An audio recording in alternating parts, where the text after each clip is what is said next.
Kaže se da imamo medije i političare kakve zaslužujemo. Zaslužujemo li ipak bolje? Yeah, I think the public and democracy deserves both politicians and media who serves the public and who engages in a decent conversation about how we can improve our societies. And at least in my experience is that both politicians and journalists have a lot to learn in the world we live in.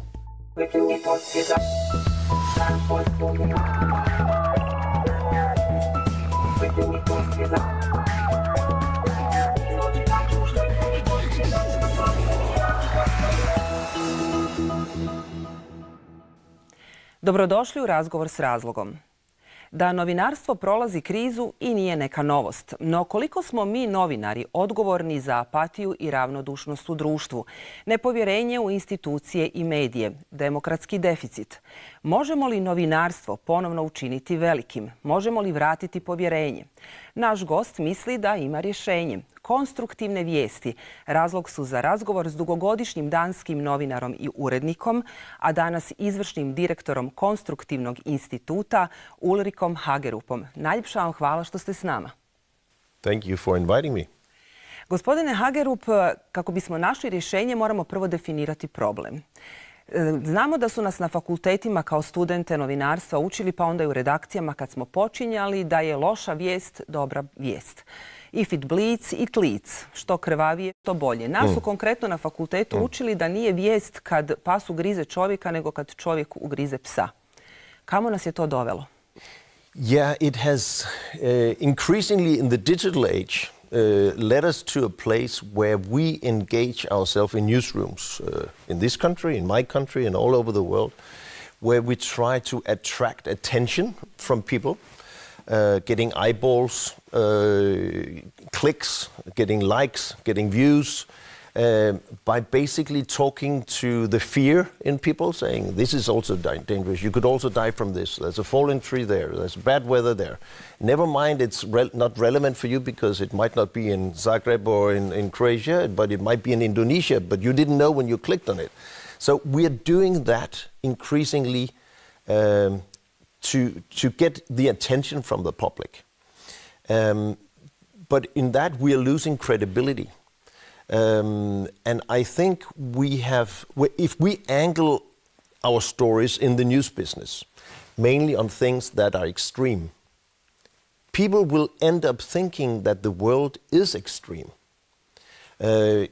If we angle everything on things that are full of conflict, drama, people will have a tendency to think that the world is far worse than it actually is. I'm not ignoring wars, I'm not ignoring the problems we have, but things are more nuanced than that. If we don't cover the nuances, both the good and the bad, the happy and the sad, but only talk about the black stuff, the hole in the cheese, the hair in the soup, but never cover the soup, people will end up having a screwed picture of reality with two consequences. One, they get apathic, they think, oh, it's terrible, and oh, it's awful, and they're very easy to lure by people who have easy solutions to complicated problems. Populism loves the way we filter this. Or the other thing that is happening all over the world, including here, as one of the places in the world where it is most widespread, that is called news avoidance. The idea that people stop thinking that they want to follow news. Deliberately, they turn off. They say, this is too much for me. It's overwhelming, I get depressed, I don't trust it, it's terrible. And it's socially acceptable among people to say that. And if you look at statistics worldwide, Croatia is actually one of the places in the world where most people say this. I think it's close to 70% of people in Croatia thinking, I don't want to follow news. In my country, we think it's very bad, it's 27%, and it's also growing in my country. But if people don't want to participate in the national conversation, in democracy, and follow what's going on, Is that good or bad? It might be good for health, but it's not good for democracy. It's not good for society. And who's to blame for that? And I'm afraid that I'm to blame. I'm afraid my profession is to blame. I'm sure politicians also is to blame, but we can talk about that later. So I think what we're talking about here is one of the biggest concerns we should have when we talk about our society. If we don't know anything about each other, also people who are not like us, because we turn off, how can we be a society if we don't care because we don't know? Then why should we get involved? Why should we pay tax to somebody who's not like me? All that creates a society, we risk that it's falling apart. And we are in a situation, I'll stop talking in a moment, but we are in a situation in the world, in your country, in my country, in Europe and all over the world, where we thought we could take democracy for granted. And we can't anymore.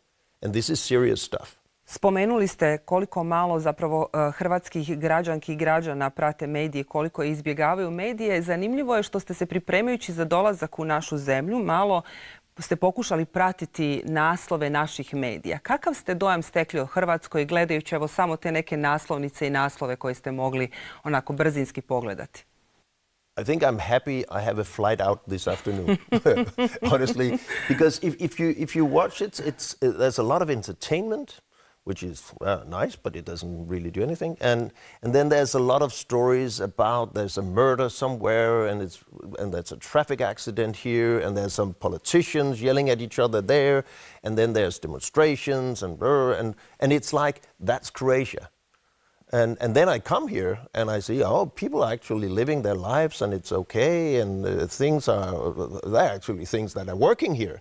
It's actually a nice society, and people actually get food and they don't stab each other on the street, and so it's a bit different. But if you look at it, now I'm of course exaggerating, but the picture you get about your society and that Croatians get from following your news, their news on different websites, and including the news programs from this TV station and especially commercial stations, then it is it's a gloomy picture of that the world is completely falling apart all the time, anywhere, and there are only problems around. And then there's some sports to light it up, and then some recipes on good food, and then there's some famous people that kiss each other or whatever, and that's it, right? And I think journalism is much better than that. The country is most likely much more nuanced than that. And there are also good journalistic stories in things that work. Spominjete u svojoj knjizi Konstruktivne vijesti kako često mi novinari mikrofone koristimo kao mač, a olovku kao bodež. Koliko je i takav pristup pridonio činjenici da su naša društva sve polariziranija, sve podijeljenija? Yeah, but let's talk about politicians, because there's this vicious circle of media and politics. Of course. Right? And most politicians I know, and I guess it's the same thing here, all politicians go into politics because they have ideas on how society can improve, and they want to talk about ideas and improvements or even ideology, but they realize that we don't want to hear about that. We don't want to hear about visions or dreams or whatever. No, because we angle the story on the conflict. So they get advisors. How do you get out as a politician to voters? How do you get into the algorithm so you message on your social media, which they spend far too much time on themselves? How do you get out? And they know, and if they don't, they will be told by communication experts, which normally are former journalists, how news and algorithms work. You have to attack someone. You have to create the conflict. You have to create drama. You have to be extreme. You have to be violent and rude, because that works. Then you will be invited into the studio. Then you will get into the headlines. Then your message on TikTok and Facebook will travel fast. That's how they think. So they know how to play news. Like Donald Trump is the best example of a person who knows exactly what he's doing. Each time he is opening his mouth. Of course, now as a president, but even before, when he was not nobody but a celebrity guy, he knew how we were working in the news industry, how we were thinking. So he was creating drama, conflict. He talked about crooks and victims and all that, and being overexposed. And that overexposure for extreme views, aggressive rhetorics, that leads to reaction from others. Then they have to do the same thing, and then we have this spiral of fear, and we stop listening, we only use our mouth, and all that. So the combination of journalism and media leads to a public that say, oh, I don't want to do this. I haven't heard anyone in this country talk any nice words about politicians. I've hardly heard anyone on the street talking nice about journalists. Oh, I don't want to use it. I can't trust them. They're bad. So, and of course, people can be wrong, but perception is reality, and we do have a problem. And I found out as a reporter, because I, as you mentioned, as an investigative reporter early in my career, I was really obsessed with getting appraisal from other journalists, getting quotes in other media, getting on the front page, winning the awards. So that became, without me thinking about it, more important for me than serving the audience. That journalists thought I was cool. So I was using my microphone, especially if there were other journalists watching, I was using my microphone as a daggett, right, like that. And what happens if you do like that, if you talk like that, when you interview a person being aggressive, asking the tough questions and really nail I'm going to be aggressive also. Yeah, of course, either you do that, or you hire a communication person in front of you and only answer with press releases, right? Right. Yeah, and that's happening, and that is creating a distance. The communication becomes plastic, it's not authentic, and people hate politicians who yell. They hate politicians who are not authentic, but still, that's how the system is working now. So what if, and I think that's what you try to do in your program, and I realized if I ask different questions in another tone of voice, if I'm really curious, you can be critical and not be aggressive at the same time. But if I behave in a different way, what I do have an immediate effect on the person I talk to. So if I do something different, the politician will start behaving different. If I'm really curious to see, how do you want to fix this problem? And I'm really curious about that. And if I even can do my research and say, we have a problem in Zagreb, and it looks like this, and you're responsible, what do you want to do about it? And I say, it's not my fault, it's my predecessor, everybody else is an idiot, so that was not the question. What do you want to do about it? You're responsible. And we have done some research. If you don't have an idea, we have actually been in, Bulgaria or in Slovenia, and they had the same problems 2 years ago, but now they solved it with this idea. What do you think about that idea? Then the conversation starts. Now we talk about solutions instead of a blame game. Sad smo došli do rješenja.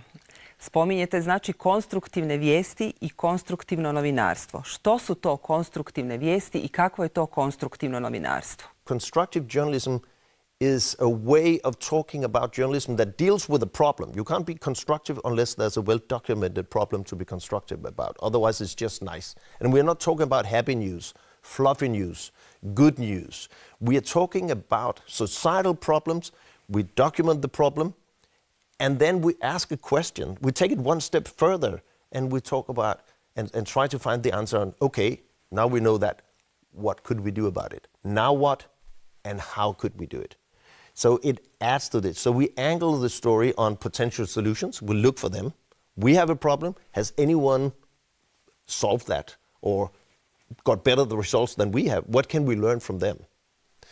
Number two, if I have been trained to angle all my news stories on either the white or more likely the very black, and reality is all the nuances in between, all the colors in between, how do you do decent journalism on nuances and facts, where it's so much easier to do a single headline or a sharp angle on that story, which is not completely a lie, but it's not really the truth. How do you do that? And there are ways of doing that.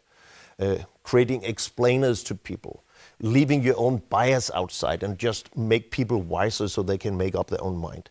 And then the last thing, which is how can we engage audience? How can we as journalists be facilitators of a public discussion? And a facilitator is not necessarily just the same as somebody say, now you can speak and now you can speak. No, it has to be somebody who knows what she's talking about, who is persistent, who is curious, who is kind, empathic. I'm pointing at you. But it's, Thank you. But that role as a facilitator of a public discussion about conversations that are important for society, that is a journalistic role that a lot of us we haven't learned it. We think our job, especially in the news business, and especially on TV, if we can create a fight, that's what we did. Debate programs all over the world is modeled after the idea that we call it debate. Debate is a French word, débattre. Débattre means in French, fighting. Why do we think in our profession that all conversations about societal issues should be a fight? Why do we call the programs that comes out of those things something from warfare or boxing? Crossfire, duel, red corner, blue corner, winner, loser, and all that. Why should it be like that? Yeah, we say because that's entertaining and that's what people want. No longer. People are fed up with it. They hate politicians yelling and interrupting. It's not fun to watch anymore. We have problems. We need politicians to solve it. And politicians need journalists to facilitate it. And now you shut up and now you talk. And what do you say? What was the best argument you heard from that? That's another question. That the traditional question, don't you think he's stupid as well? And then that's going on. So the big question in journalism right now is, can the role of journalism be more than digging ditches in society? Can we go into a room full of conflict and not make the conflict worse? But could we actually also try to build bridges in society? And that's the most provocative question to traditional news people like myself. Spominjali ste svoju karijeru, da ste radili kao istraživački novinar, bili ste urednik jednih novina u Danskoj, 10 godina ste bili glavni urednik informativnog programa danskog javnog servisa DR. Dajte nam konkretan primjer. Dajte nam konkretan primjer konstruktivne vijesti kako može funkcionirati, kako može napraviti promjenu u društvu ili možda neke emisije u svojoj knjizi navodite krasne primjere, pa možda da neke čuju i naši gledatelji. Yes, one of the examples we had, we were talking at DR at our debate programs, and they were just like I described, fist fights, right? So we invented a program that we called Far From Borgen. Maybe you heard the drama series Borgen from Denmark. So that's the parliament, the nickname for the parliament, Borgen, means the castle. So we thought, what if we take politicians with different viewpoints and put them out in reality, in pair? And they have different views on different things, and we see what happens when it meets reality and they talk to real people out in reality. So we did that. And we filmed it.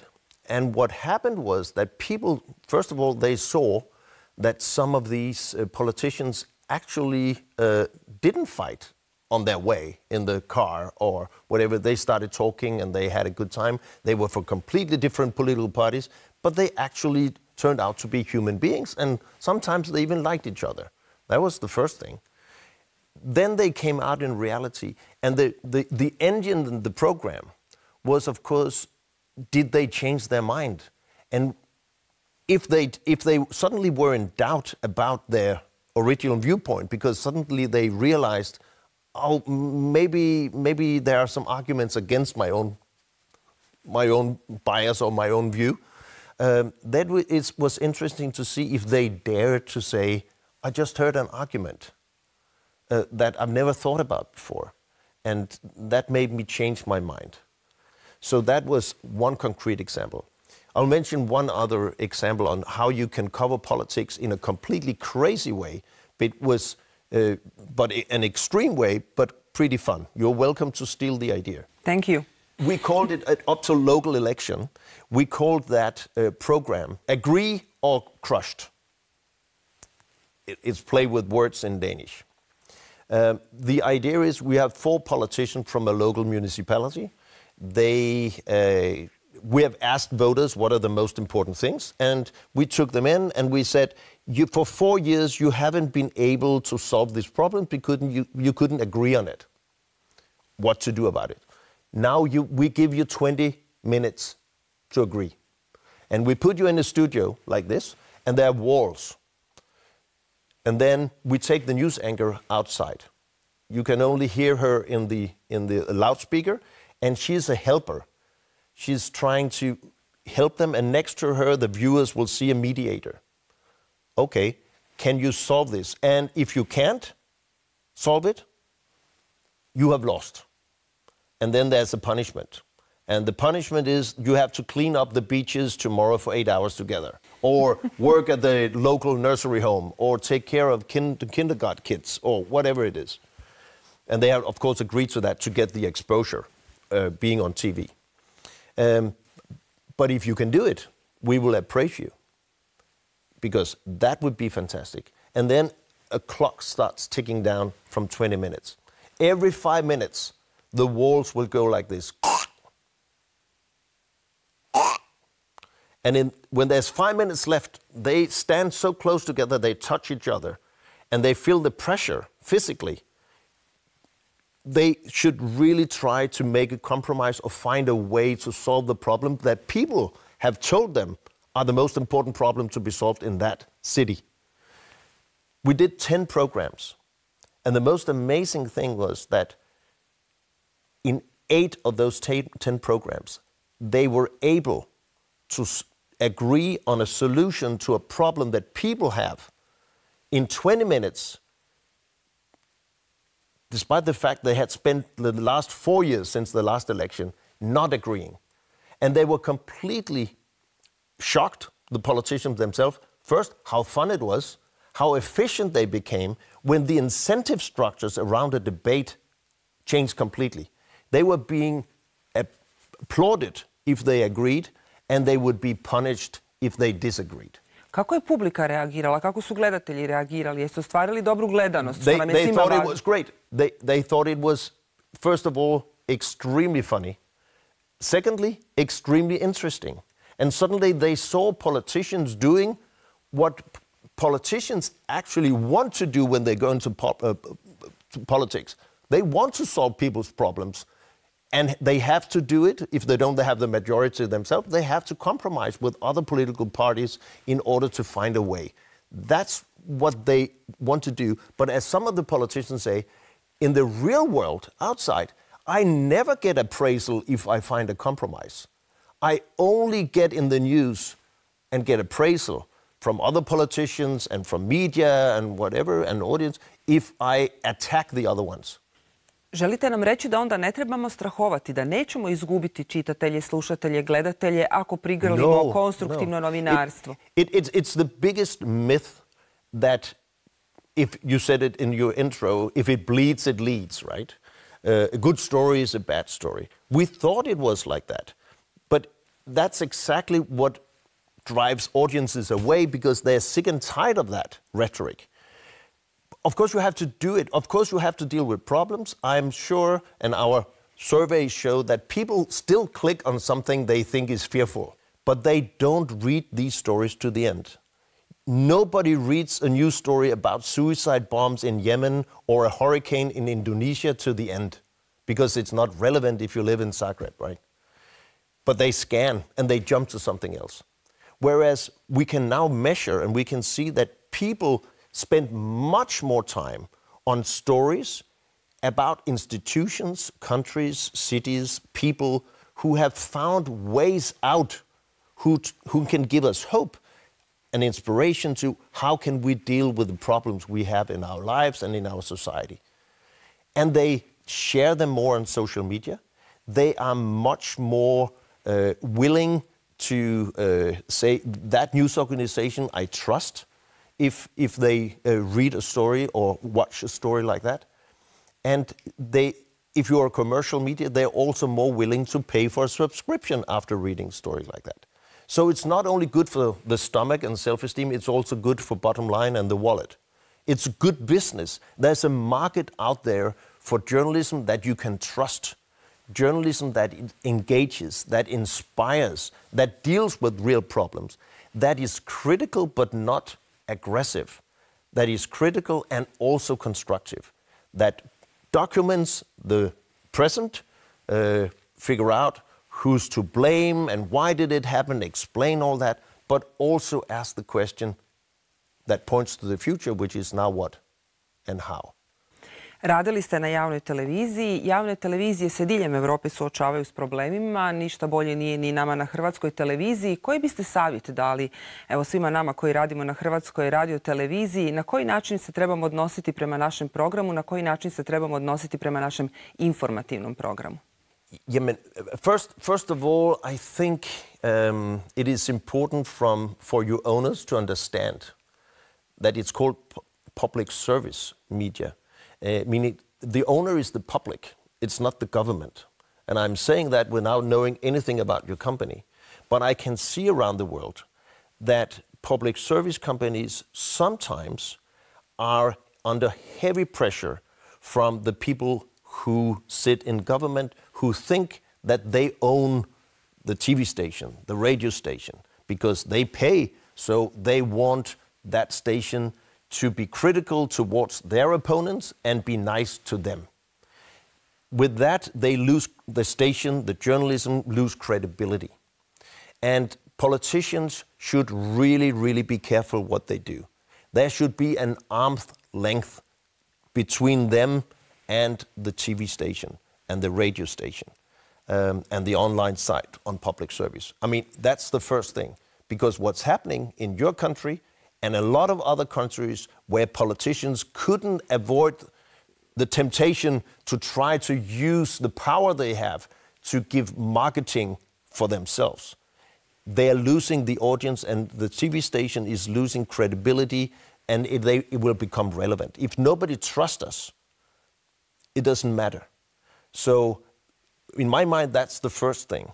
Then, of course, being sure that journalists, editors working there know the privilege and the obligation of working for public service, meaning working for the public, meaning your own bias, your own views, leave them at home. We all have them, but a professional journalist don't use, especially at public service, don't use the power we have to promote our own ideas, try to model society after our own viewpoints. That's not journalism, that's politics. That's activism, and it does not belong in a newsroom. It does not belong in a news meeting.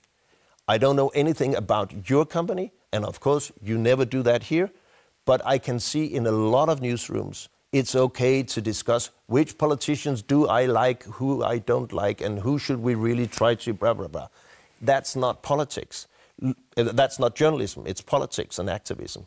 And the reason why we have public service, and you have public service in Croatia, is because the public needs someone with enough muscles to really tell stories to everybody in Croatia about other people in Croatia who are not like themselves, in order to people to know each other and create this feeling of community, which is a country, and do it in a fair, balanced, open, inspirational way.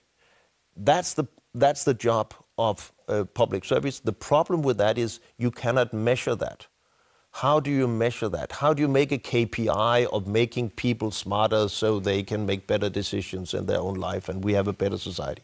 You can't. So a lot of companies, and I don't know about yours, but a lot of also public service companies, they are the management so obsessed with KPIs, meaning key point indicators, numbers you have to meet, which is numbers on shares, on clicks, on views. And the terrible thing is, in media environment, which is not only in public service, but widespread in the commercial market, that you end up thinking that journalism and content is just a product. And if you cannot measure what is really important, what you can measure ends up being what is important for you. And the most important thing is not how many clicks we get. It's the impact our journalism has on society, the enlightenment we give. Clicks, views, likes can be nice, but it's not the most important thing for public service. It's much more important. But the best thing is, the most important thing is, people should trust what comes out of you. You should be the best friend people in Croatia have. Because in this age of misinformation, AI, distrust, polarization, you should be the one gluing this country together. Koliko god znali ili ne znali situaciju u Hrvatskoj, mislim da ste nam dali sjajne savjete. Na kraju našeg razgovora knjigu ste posvetili budućim generacijama mladih novinara. Vjerujete li u buduće generacije naše profesije? Vjerujete li u opstanak naše profesije? I strongly believe in the future of journalism, and I do hope journalism will prevail. Society needs it. I don't care whether media companies are doing fine or not. What I do care about journalism. I do care about storytelling. I do care about democracy. And journalism is the most important profession in democracy. We can compete with politicians, who is most important, but the interaction between the two and the public is what we should all try to improve and start with ourselves. The politicians should start with themselves. What can I do to improve this? The citizen, the viewer of this program should say, what can I do differently? Because what you click on, you'll get more of. What you applaud, what you pay for, you will get more of. And if you don't come from a home where your children have access to trusted information, what kind of parent are you? You can afford to pay a subscription of a quality news media. You can pay for journalism. It costs money, also public service. Amen. I ja i moje kolegice i kolege jednako tako se moramo zapitati što mi možemo učiniti bolje. Gospodine Hagerup, najljepša hvala na svim idejama i savjetima. Nadam se da će u Hrvatskoj biti što više konstruktivnog novinarstva i najljepša hvala što ste bili naš gost. Thank you. Thank you for inviting. Hvala i vama, dragi gledatelji. Novi, nadamo se, konstruktivan razgovor s razlogom čeka vas za tjedan dana. Doviđenja.